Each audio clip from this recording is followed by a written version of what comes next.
오늘 말씀 같이 보도록 하겠습니다. 에스라 5장 1절로 2절 말씀입니다. 같이 한번 읽도록 하겠습니다. 5장 1절과 2절 말씀입니다. 같이 읽습니다. 시작.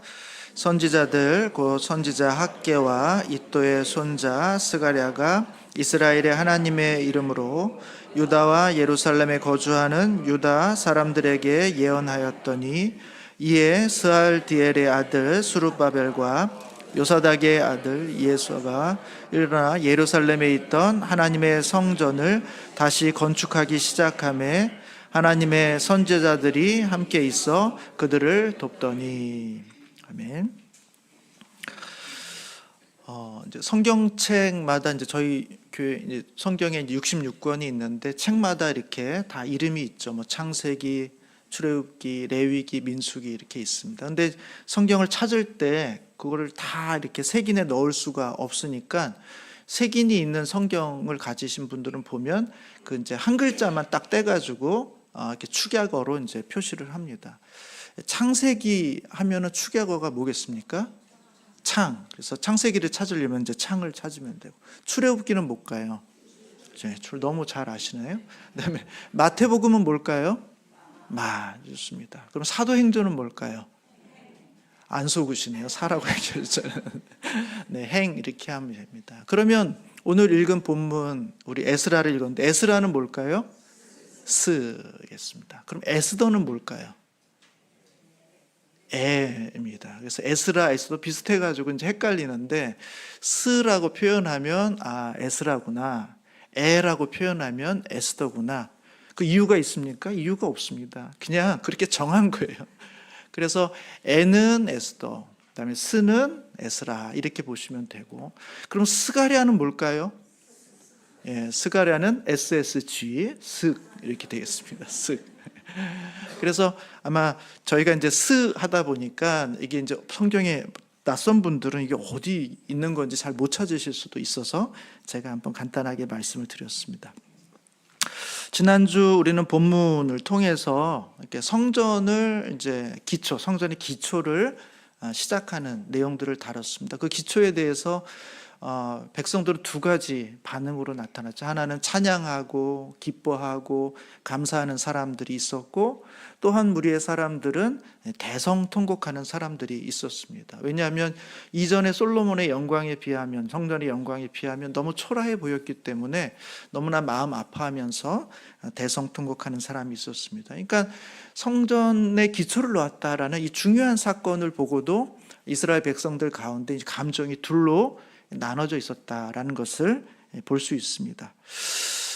하나의 마음이어도 쉽지 않을 텐데 이 둘로 나눠진 것이 이후의 작업들이 쉽지 않을 수도 있겠구나라는 것을 짐작하게 하는데, 실제로 그 이스라엘 백성들, 유대인들의 마음뿐만 아니라 외부적으로도 큰 방해가 있어서 성전의 건축을 더 이상 진전하지 못하는 일이 이제 발생하게 됩니다. 저희가 지난번에는 에스라 3장까지 봤는데 4장 초반부에 보면 그때의 사건, 왜 성전을 계속해서 바로 이어서 짓지 못했는가 하는 이유를 이제 설명해 주고 있습니다.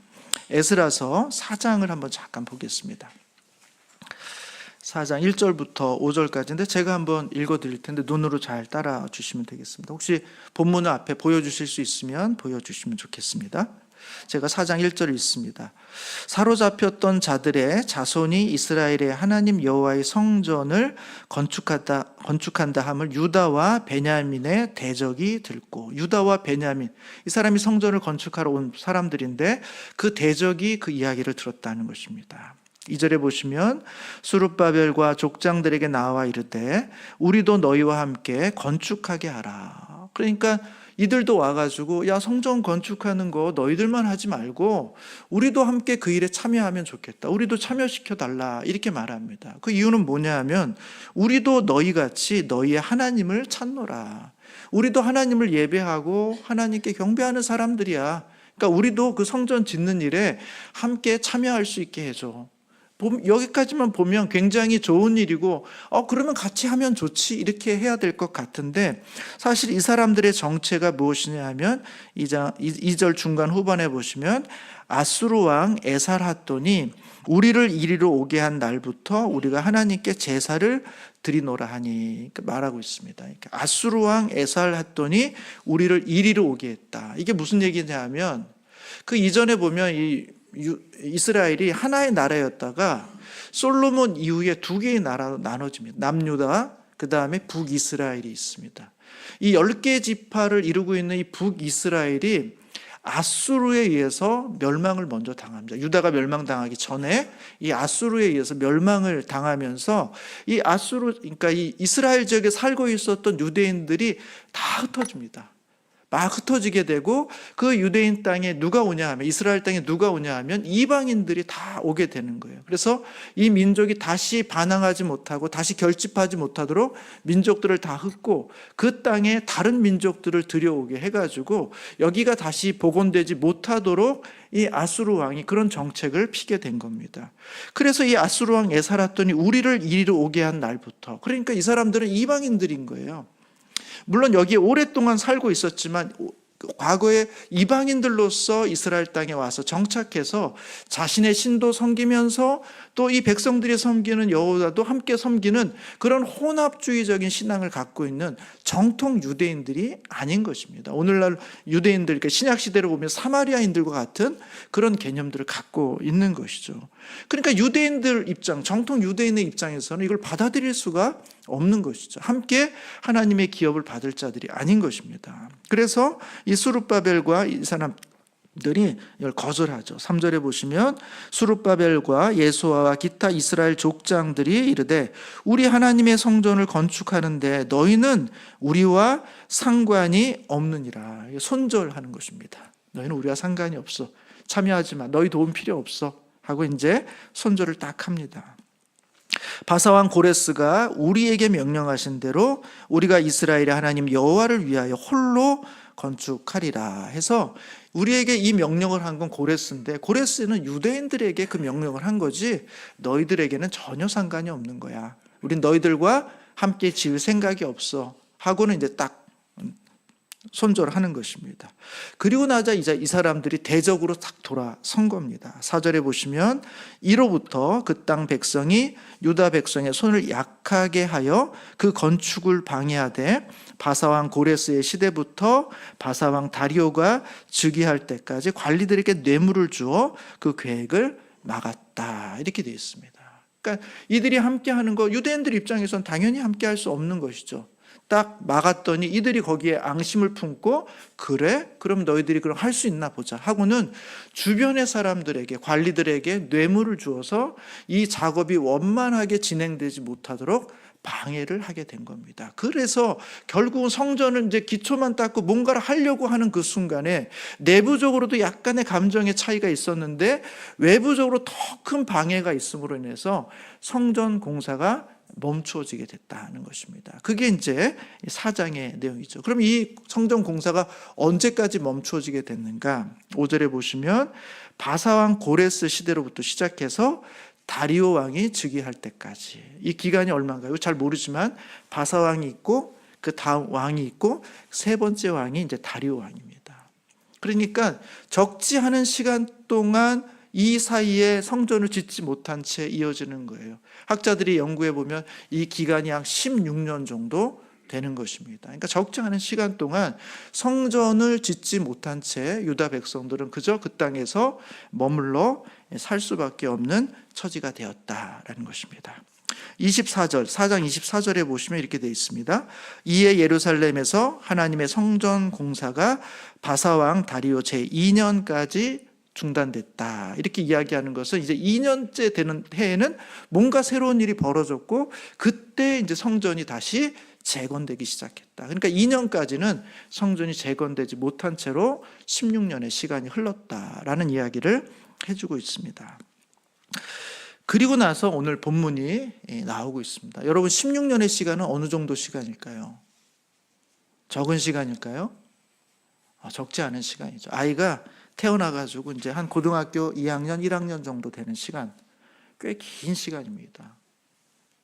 처음에는 성전을 어떻게든 지어야 되지 않을까 하는 고민으로 시작했지만 어느덧 성전을 지을 수 없는 환경이 되고 그 환경이 익숙해져서 이제는 성전을 짓겠다는 의지 자체나 마음, 열정 자체가 이제 다 사라지고 없어져 버리는, 그저 이제는 성전 짓는 일보다는 그냥 내 가정을 일구고 내 삶을 가꾸고 어떻게 하면 여기서 잘 살고 괜찮고 안정적일까를 생각할, 그러기에 충분한 그런 시간, 그것이 바로 16년의 시간이라는 것입니다. 그 16년의 시간이 지나고 났을 때 하나님께서는 더 이상 이들에게 기다리시지 못한 채, 야, 이제는 좀 다시 시작해야 되지 않겠니? 하고는 학개와 스가랴 선지자를 통해서 하나님의 말씀을 대언하게 하십니다. 그게 오늘 본문의 내용이에요. 5장에 보시면 제가 다시 읽어드리면 선지자들 곧 선지자 학개와 이또의 손자 스가랴가 이스라엘의 하나님의 이름으로 유다와 예루살렘에 거주하는 유다 사람들에게 예언하였다는 것입니다. 하나님이 직접 말씀하시지 않고 학개 선지자와 스가랴 선지자를 통해서 이스라엘 백성들에게 예언하도록, 대언하도록 하셨다라는 것입니다. 그래서 저희가 나중에 좀 보겠습니다만 학개서의 내용, 그 다음에 스가랴서의 내용은 바로 이 성전을 재건하도록 하는 그 과정 속에서 있는 하나님의 메시지가 거기에 담겨져 있습니다. 그래서 우리가 에스라서를 보면서는 겸해서 이제 학개서와 스가랴서를 같이 보는 것이 역사적인 맥락하고 잘 맞습니다. 그래서 오늘은 5장 좀 보고 6장도 살짝 보고 그다음에 학개서 1장까지 진도를 많이 나가야 돼가지고 제가 쭉 좀 진행하도록 하겠습니다. 하나님께서 학개와 스가랴를 통해서 말씀을 전해요. 그것은 더 이상 하나님이 기다리다 얘네들이 언제 다시 시작할까? 언제 다시 시작할까? 이 성전을 언제 다시 시작할까? 기다려도 아무 반응이 없고 오히려 그때를 노리는 게 아니라 그저 지금의 현재의 삶에 너무나 평온하고 안주하고 다시 성전을 재건하려는 마음이 점점 사라져버리는 것을 보면서 안 되겠다. 지금이라도 내가 얘기해서 다시 이것을 시작해야 되겠다 하고는 학개와 스가랴 선지자를 통해서 말씀하신 거죠. 그 이야기를 듣자 이들이 움직이기 시작합니다. 2절에 보시면 이에 스알디엘의 아들 스룹바벨과 요사닥의 아들 예수아가 일어나 예루살렘에 있던 하나님의 성전을 다시 건축하기 시작하매, 이렇게 되어 있습니다. 하나님께서 학개와 스가랴를 통해서 말씀하시자 그 말씀을 듣고 스룹바벨과 예수아가 이제 성전을 지어야 되겠구나 하고는 다시 성전을 짓기 시작했다는 것입니다. 여러분, 이렇게 되면 되잖아요. 하나님의 뜻을 분명하게 보여주시고 그 말씀을 하나님의 말씀으로 받고 하나님이 우리에게 말씀하셨으니까 우리가 성전을 짓자 하고는 그냥 끝까지 그대로 가면 성전이 딱 완공되어 있어야 될 것 같은데, 오늘 본문에 보면 이들이 실행하고 나서도 선지자가 계속해서 무엇인가를 더 활동하고 있다는 것입니다. 다시 건축을 시작하며 하나님의 선지자들이 함께 있어 그들을 도왔다, 이렇게 되어 있습니다. 도대체 이 학개 선지자와 스가랴 선지자가 뭘 도왔다는 겁니까? 벽돌을 날랐다는 것입니까? 흙을 치웠다는 것일까요? 무엇을 이 선지자들은 도왔다는 것일까요? 이미 시작할 때 그 역할을 다하고 이들이 실행했으면 이제 선지자의 역할은 끝난 것 같은데 왜 이들은 다시 계속해서 이들을 도우며 그 도움 끝에 하나님의 성전이 완공되는 것인지, 이 선지자의 역할이 무엇인가 하는 것입니다. 그들은 계속 하나님의 말씀을 통해서 지도자들을 움직이게 했고, 움직였던 이 지도자들이 멈추지 않고 그 일을 계속해서 완성할 수 있을 때까지 옆에서 계속해서 하나님의 말씀을 대언함으로써 그들을 돕고 섬김으로써 그 성전의 마무리를 이루게 한 역할, 그게 바로 선지자들의 역할이었다라는 것을 오늘 본문이 우리 가운데 말씀해 주고 있습니다. 저는 선지자의 말씀에 대해서 오늘 살펴보려고 그래요. 선지자의 말씀은 두 내용이 있습니다. 첫 번째는 성전을 짓게 만드는 메시지가 있었어요. 첫 번째 메시지. 그 말씀을 듣고 지도자들이 움직였습니다. 그럼 선지자의 메시지는 거기서 끝이냐? 아니요, 그게 아닙니다. 그 이후로도 선지자들은 또다시 계속해서 메시지를 줬습니다. 그 메시지를 통해서 지도자들을 도왔어요. 공동체를 도왔어요. 그래서 마지막 성전을 완공할 때까지 가게 된 겁니다. 메시지는 두 가지 방식으로 이들 가운데 주어졌고, 그것이 이들의 성전을 재건하는 일에 귀하게 역할을 감당했다는 것입니다. 이 두 번째 메시지, 반복적으로 지속적으로 지어지는 이 메시지가 중요하다라는 것입니다. 여러분, 오늘 본문에 왜 중요한가를 설명해 주는데, 스가랴서 5장 3절부터 5절을 한번 보겠습니다. 제가 읽겠습니다. 그때에 유브라데 강 건너편, 지금 성전을 막 시작하는 겁니다. 다시 유브라데 강 건너편 총독 다뜨네와 스달보스네와 그들의 동관들이 다 나와 그들에게 이르되, 누가 너희에게 명령하여 이 성전을 건축하고 이 성곽을 마치게 하였느냐.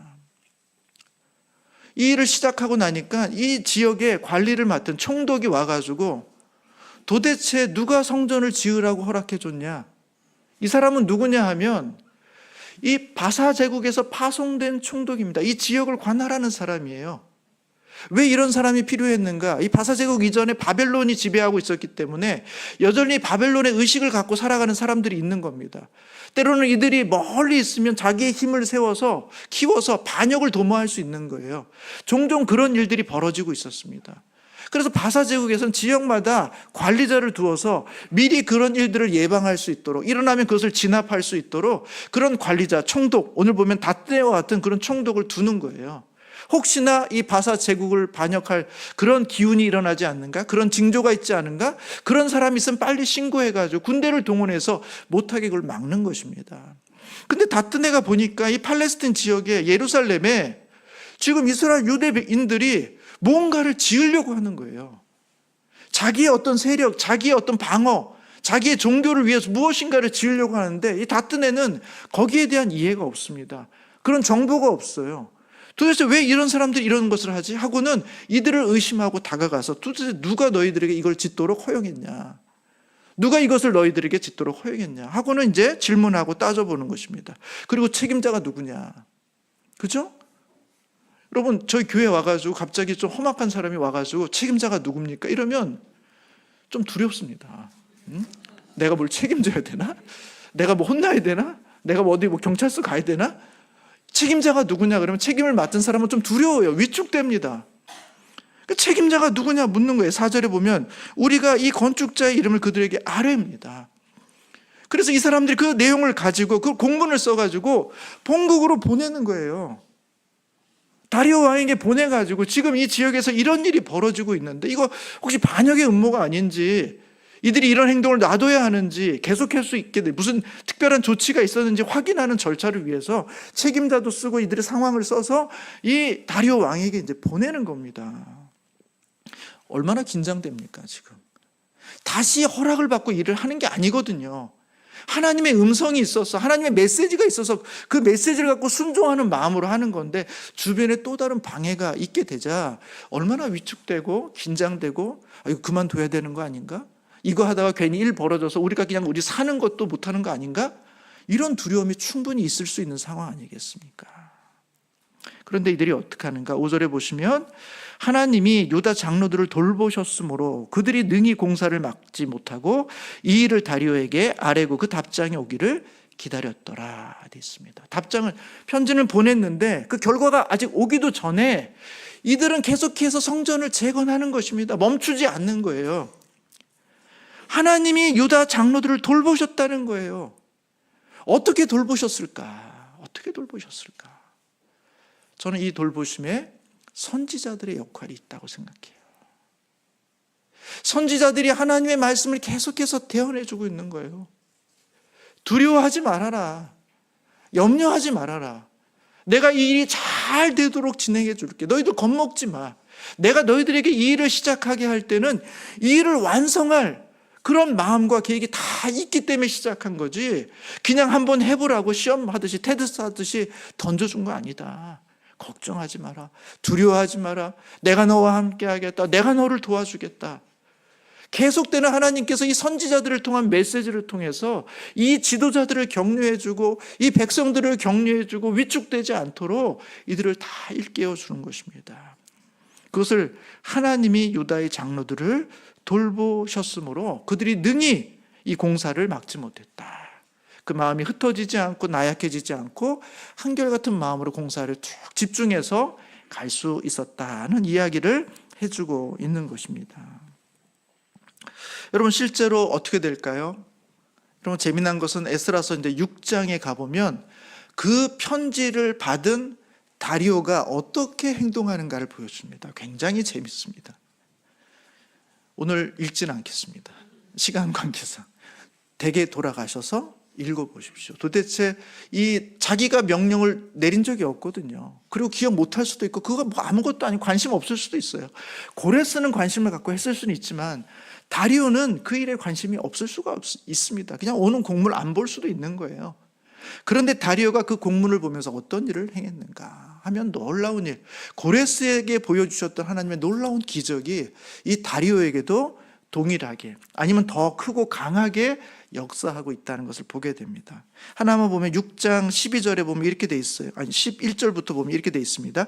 내가 또 명령을 내리노니, 이게 다리오 왕입니다. 누구든지 막론하고 이 명령을 변조하면 그 집에서 들보를 빼내고 그를 위에 메어 달게 하고 그의 집은 이로 말미암아 거름떠기가 되게 하라. 다시 이들에게 성전을 짓게 하는 이 명령을 내리는데 이것을 방해하는 사람은 이와 같은 저주를 받을 것이다 라고 얘기합니다. 12절에 보시면 만일 왕들이나 백성이 이 명령을 변조하고 손을 들어 예루살렘 하나님의 성전을 헐진데 그곳에 이름을 두신 하나님이 그들을 멸하시기를 원하노라. 나 다리오가 조소를 내리니 신속히 행할지어다 하였더라 해가지고 이 다리오로부터 그것이 허가받은대요. 더 나아가서는 전폭적으로 그 지역에서 걷는 세금에서 지원해 주라는 그런 요청까지를 함께 받는 놀라운 일이 벌어지게 되는 것입니다. 그 조서가 이르자 어떻게 됩니까? 13절, 에스라 6장 13절인데 본문 한번 보여주시죠. 제가 읽어드리도록 하겠습니다. 다리오 왕의 조서가 내림에 유브라데 강 건너편 총독 다뜨네와 스달보스네와 그들의 동관들이 신속히 준행하니라. 왕이 명령을 내리지 않습니까? 그러니까 신속히 준행합니다. 14절에 보시면 유다 사람의 장로들이 선지자 학개와 이또의 손자 스가랴의 권면을 따랐으므로 성전 건축하는 일이 형통한지라. 이스라엘 하나님의 명령과 바사왕 고레스와 다리오와 아닥사스다의 조서를 따라 성전을 건축하며 이를 끝내되 다리오 왕 제6년 아달월 3일에 성전 일을 끝내니라 이렇게 되어 있습니다. 그러니까 다리오 왕 2년에 다시 시작해서 다리오 왕 6년, 4년에 걸쳐서 이 성전 재건의 일이 끝났다라는 것입니다. 그런데 그 중간에 뭐가 있습니까? 선지자 스가랴의 권면을 따랐으므로 이렇게 되어 있습니다. 학개와 스가랴 선지자의 권면을 따랐으므로 이들이 멈추지 않고 이 성전 건축하는 일이 형통하게 되었다라는 것입니다. 선지자들의 권면이 중간 계속해서 위기의 순간마다 이들을 하나님의 말씀으로 성전을 완공하는 일로 이끌어가는 일에 아주 귀중한 역할을 했다는 사실을 알게 됩니다. 저는 이 말씀을 보면서 우리 성도님들께 도전하기를 원합니다. 여러분, 우리가 우리의 성전, 이 성전이라는 것이 이 건물을 이야기하는 것이 아니라 우리 마음에 또 우리 심령에 있어야 할 거룩한 성령의 정, 온전한 영적인 전, 우리 신앙이 가장 근원적이고 회복되어야 될 가장 아름다운 모습, 그 성전을 완공하는 일이 저절로 되는 일이 아니라는 것입니다. 무수히 많은 외부의 적들이 있습니다. 사마리아인들의 어떤 공격이 있고 뇌물을 주고 방해하는 일이 있고, 오늘도 이 총독처럼 와가지고 너 누가 그렇게 하라고 했냐, 그렇게 말하는 사람들의 방해가 있고, 우리가 세상에 살면서 세상에 많은 사람들이 우리의 신앙을 도와주지 않아요. 우리의 신앙의 영적인 성전을 잘 지을 수 있도록 격려해 주거나 배려해 주지 않습니다. 그들은 어떻게든지 그것을 허물어 버릴 수 있도록, 우리가 거기에 관심을 갖지 않도록, 거기에 무관하게 살아갈 수 있도록 계속해서 우리의 영적으로 우리를 공격하는 그런 외부의 적들이 우리 가운데 늘 있다는 것이죠. 어떻게 그들의 적들 가운데서 우리가 이 마음을 흔들리지 않고, 마음이 약해지지 않고, 마음의 감동을 받아서 끝까지 이 성전 짓는 일들을 감당할 수 있을까? 우리의 힘과 의지만으로 안 된다는 것입니다.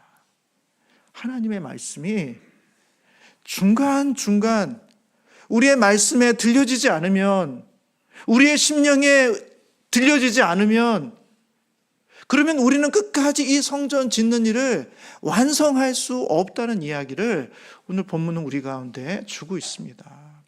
사랑하는 성도 여러분, 주일에 한 번, 일주일에 한 번 모여서 예배드리고 거기서 하나님의 말씀을 듣는 거 너무너무 중요한 거예요. 안 듣는다고 무슨 일이 벌어질까? 2주 빠진다고 무슨 일이 벌어질까? 그냥 온라인 예배 유튜브로 듣는 게 무슨 일이 벌어질까? 처음 몇 주는 아무것도 일어나는 것 같지 않죠? 크게 다르지 않은 것 같을 겁니다. 그러나 하나님의 말씀이 계속해서 우리의 마음속에 들려지지 않으면 우리는 끝까지 이 영적인 싸움을 온전히 이루어갈 수 없다는 거예요. 학개와 스가랴 선지자가 너무너무 중요한 이유는 뭐냐면 끝까지 이 지도자들이 지치지 않고 흔들리지 않고 두려워하지 않고 성전을 완성하는 일에 최선을 다할 수 있도록 계속되는 주님의 말씀에 공급이 있었다라는 것입니다.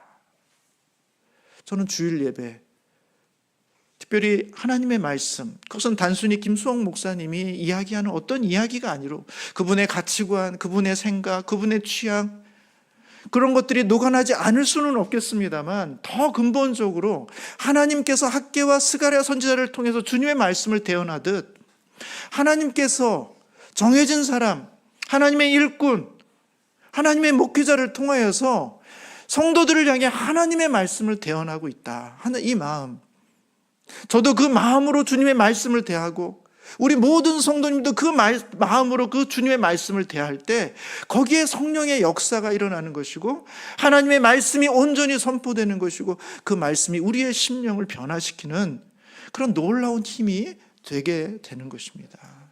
사랑하는 성도 여러분, 저를 위해서도 기도해 주시고 우리 교육자를 위해서도 기도해 주시고 우리 권사님 그렇게 기도해 주신 것처럼 우리가 온전히 하나님의 말씀, 그 시대에 우리 교회에 꼭 필요한 하나님의 말씀을 대언하는 종이 되게 해달라고, 그리고 우리 모든 성도들이 하나님의 말씀이 무엇인지 매주 와서 확인하면서 하나님 이번 주에는 우리에게 주시는 말씀이 무엇입니까? 우리 공동체에게 주시는 말씀이 무엇입니까? 그 말씀을 귀담아 듣기를 위해서 마음을 모아 주 앞에 나오시는 성도님들, 그 모든 마음들이 모아서 우리 안에 새로운 성전, 하나님의 온전한 성전을 이루어낼 수 있다라는 것입니다. 저는 우리 성도님들이 매일 아침 새벽 기도에 참여하기를 원하고, 그것이 여건상 어렵다면 영상을 통해서라도 참여하시기를 원하고, 그것도 어렵다면 우리가 큐티집을 사용해서 보고 있으니까 그 내용의 말씀을 우리가 모든 공동체가 보고 있으니 그 말씀을 매일 아침 시간을 내서, 그것이 5분이든 10분이든 오늘 나에게 주시는 하나님의 말씀은 뭘까? 하나님은 나에게 뭐라고 말씀하실까? 오늘 내가 어떻게 살기를 원하실까? 무엇을 금하시고 무엇을 독려하시는 걸까? 그런 기대와 소망으로 가지고 하나님의 말씀을 펼쳐보시고 들으시는 그런 성도님들이 되기를 원해요. 그 매일매일 말씀이 우리에게 짐이 아니라 그것이 우리로 하여금 온전한 길, 지혜로운 길, 그리고 주님 앞에서 가장 바른 길, 가장 지름길로 우리를 인도하시는 하나님의 역사가 있다는 사실을 기억하시고 날마다 이 말씀을 반복적으로 들으시는 우리 성도님들 되시기를 주님의 이름으로 축복합니다. 그게 우리에게 필요해요. 그게 우리에게 필요합니다. 제가 얼마 전에 어떤 성도님들을 만나서 잠깐 이야기하는데 그 성도님 저한테 그런 얘기를 하셨어요. 목사님, 제가 이 이야기를 할까 말까 고민하다가 말씀드리는데 제가 작년에 주일에 한 번도 결석을 안 했습니다. 자랑하듯이 얘기하는 게 아니에요. 작년에 한 해를 시작하면서 제가 말씀드렸던 것 같아요. 3번까지 제가 봐드리겠다 이렇게. 올해도 말씀드렸습니다. 3번 정도. 왜냐하면 불가피한 일들이 있지 않습니까? 그래서 내가 그걸 할 수 있을까? 목사님 그렇게 말씀하시면서 예배를 열심히 잘 참여해야 되겠다 생각을 했는데 내가 할 수 있을까? 몸이 아플 수도 있고 불가피한 상황 때문에 어쩔 수도 없는 일이 벌어질 수도 있는데, 근데 그분이 그렇게 결심하고 정말 하나님께서 은혜로 여러 가지 많은 조건과 환경, 또 몸도 건강도 붙잡아 주셔서 한 번도 결석하지 않았다는 거예요. 그래서 그 말씀을 우리 목사님께 말씀드려야 되겠다 그렇게 생각하시다가 저한테 얘기해 주셨다고 하십니다. 정말 감사했어요. 그런 분이 계시구나. 저는 그 집사님만 계시다고 생각하지는 않습니다. 말씀하지 않으셨지만 많은 분들이 그렇게 하려고 애를 쓰고, 또 그렇게는 못하더라도 어떻게든지 3번 안으로, 어떻게든지 3번이든 4번을 떠나서 주일에는 빠지지 않으려고 하나님의 말씀, 우리 가운데, 우리 공동체 가운데 주시는 주님의 음성을 듣고자 해서 그런 마음과 기대를 가지고 나오시는 분들이 저는 적지 않으리라고 생각합니다. 사랑하는 우리 성도 여러분, 올 한 해를 시작하시면서 횟수가 중요한 게 아니라 매주일마다 주시는, 매주일마다 우리에게 주시는, 우리 공동체에게 주시는 말씀이 무엇인가를 기대하고 소망하고, 그것이 우리의 인생을, 우리 교회를 이끌어간다 하는 그런 믿음을 가지시고 그 말씀을 붙잡고 주일마다 주님의 전으로 나오시는 우리 성도님들 되시기를 주님의 이름으로 축복합니다. 또 하나 내용은 첫 번째 메시지입니다. 이 지도자들로, 백성으로 하여금 움직이게 하셨던 이 학개 선지자의 메시지가 뭘까 하는 거예요. 그 내용을 보려면 이제 학개소로 가야 됩니다. 에스라 5장에는 그냥 말씀을 하셨다 이렇게 얘기했는데, 구체적으로 무슨 말씀을 하셨는지는 언급이 없는데 학개서에 그 언급이 좀 있습니다. 학개서 1장입니다. 제가 한번 읽어보도록 하겠습니다. 1장 1절에 보시면, 다리오 왕 제2년 6째 달 곧 그 달 초하루에 여호와의 말씀이 선지자 학개로 말미암아 스알디엘의 아들 유다 총독 스룹바벨과 여호사닥의 아들 대제사장 여호수아에게 임하니라. 이르시되, 다리오 왕 제2년에, 구체적으로 제2년, 동일한 해를 말하고 있습니다. 6째 달 초하루 이렇게 되어 있습니다. 6째 달이 어떤 의미가 있을까요? 6째 달 자체는 큰 의미가 없을지 모르지만 7째 달 바로 앞입니다. 7째 달은 매우 중요한 일이에요. 그러니까 그 중요한 절기를 앞둔 그 한 달 전에, 그리고 여기는 첫째 날이 초하루입니다. 매달 초하루에는 하나님 앞에 월삭 제를 드립니다. 한 달에 한 번, 첫날은 하나님 앞에 제사로 나아간단 말이죠.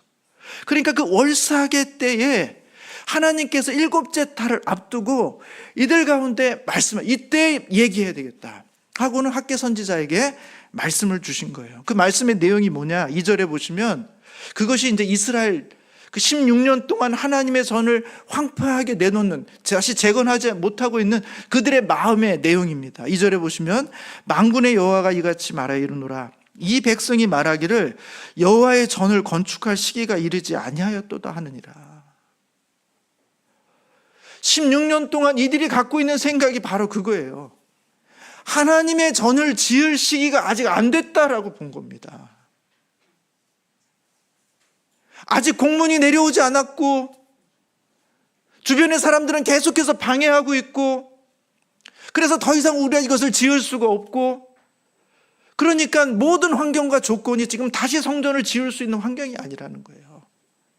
괜히 무리하게 이 성전을 다시 짓다가 괜히 우리가 문제가 돼서 군인들이 찾아와서 우리의 삶의 터전까지 빼앗아갈 수도 있으니까, 아직 성전을 지을 때가 되지 않았으니까 이것을 그냥 두자는 거예요. 두자는 거예요. 그렇게 16년이 지난 겁니다. 16년. 16년의 시간 동안 여기에 왜 왔는지, 무엇을 위해서 하나님께서 불러주셨는지 그 사실을 망각한 채 나름대로 변명이 있죠. 아직 성전을 지을 때가 되지 못했다. 그런 환경이 되지 못했다. 그런 조건이 되지 못했다. 그래서 성전을 짓지 못한 채 그들은 그냥 방치시켜 놓는 겁니다. 너희들이 그런 생각들을 하고 있는데 하나님께서 그들을 향해 말씀하시는 거죠. 3절에 보시면, 여호와의 말씀이 선지자 학개에게 임하여 이르시되, 이 성전이 황폐하였거늘 너희가 이때에 판벽한 집에 거주하는 것이 옳으냐. 성전은 지금 오랫동안 황폐하게 나서 잡초가 나고, 사람들이 거기가 비어 있으니까 거기다 자기의 짐을 갖다 놓고 주차장으로 쓰고, 여기는 지금 조건이 안 됐으니까 그냥 이렇게 방치시켜 놨는데, 자기의 집은 완벽한 집을 짓는 거예요. 깔끔하고 온전하고 예쁘고 살기 좋고 쾌적한 자기의 집을 짓는 데는 너무나 그렇게 많은 관심과 에너지, 좋은 환경, 좋은 인테리어를 만드는 데는 그렇게 애를 쓰면서, 성전은 이렇게 황폐된 채로 16년 동안 너희들이 남겨놓고 있는데 그게 과연 옳으냐라고 우리 주님이 말씀하고 있는 것입니다. 너희 영혼은 이렇게 다 망가져가고 있는데, 너희 신앙은 이렇게 다 초췌해져 가고 있고 빈궁해져 가고 있고 이제 곧 죽음에 임박할 것처럼 생명이 까딱까딱한데, 그저 너희는 무엇을 입을까, 무엇을 먹을까, 어떻게 조금 더 안정적으로 살까, 내 가족은 어떻게 더 평안하고 더 건강할까, 오직 너희들의 모든 관심은 다 여기에 있고, 지금 너희의 영혼은 이렇게 죽음에 임박해서 꼴딱꼴딱 넘어가는데, 이렇게 방치된 채로 그렇게 너희가 살아가는 것이 맞냐? 그들이 변명이 없는 건 아닙니다. 저희들의 삶이 분주합니다. 세상이 강팍합니다. 주님, 옛날과 많이 달라졌어요. 옛날처럼 그렇게 막 할 수 있는 상황 아니에요. 삶이 너무 팍팍하고 경제는 어렵고 정말 부지런히 살아도 쉽지 않고, 주님, 이거 하나도 정말 애써서 이제 하나 들여놓은 건데 이것까지 특집 잡으실 만한 그런 거 아닙니다. 정말 저희도 죽으라고 하고 있는 겁니다. 변명이 없지 않아요. 그러나 16년 동안 주님은 참으신 거예요. 도대체 언제, 그럼 언제까지 내가 기다릴까? 언제까지 내가 기다려줄까?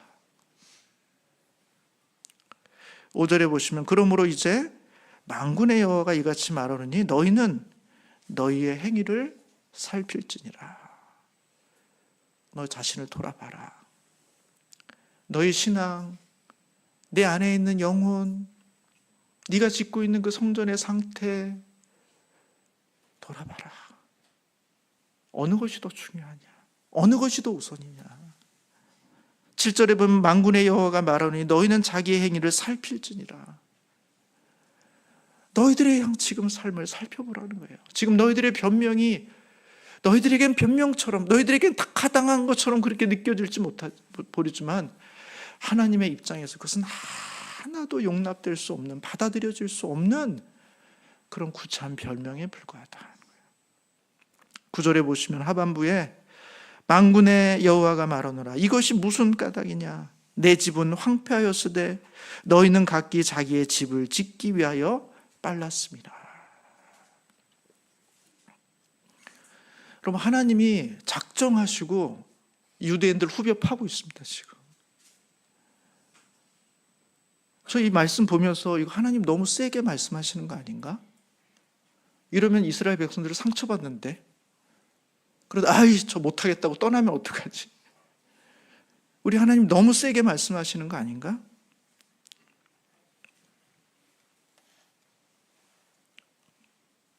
아닙니다. 우리 하나님이 정말 걱정하시는 것은 우리의 상처가 아니에요. 그냥 이 성전이 황폐된 채로 그저 자기 자신을 설득하거나 주변을 설득할 만한 그런 변명을 하면서 한없이 그렇게 방치된 삶을 살 것을 오히려 주님은 염려하시는 거예요. 언제까지 너희의 영혼을 돌아보지 않을 거야?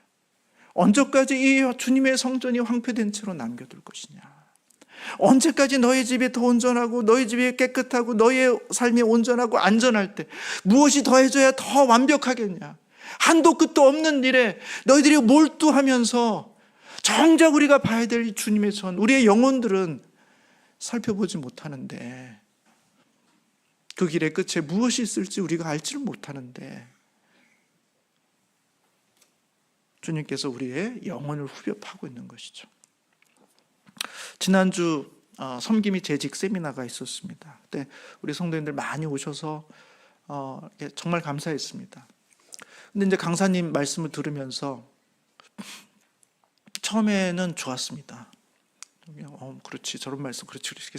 나중으로 갈수록 점점 세지시더라고요. 강사님이 점점 세지. 그래서 너무 센데, 너무 강한데, 저렇게까지 말씀하실 필요는 없을 것 같은 생각이 이제 제 마음속에 들었습니다. 그래도 뭐 섬김이 세미나고 재직 세미나니까 그럴 수도 있겠다라는 생각이 들기도 했습니다.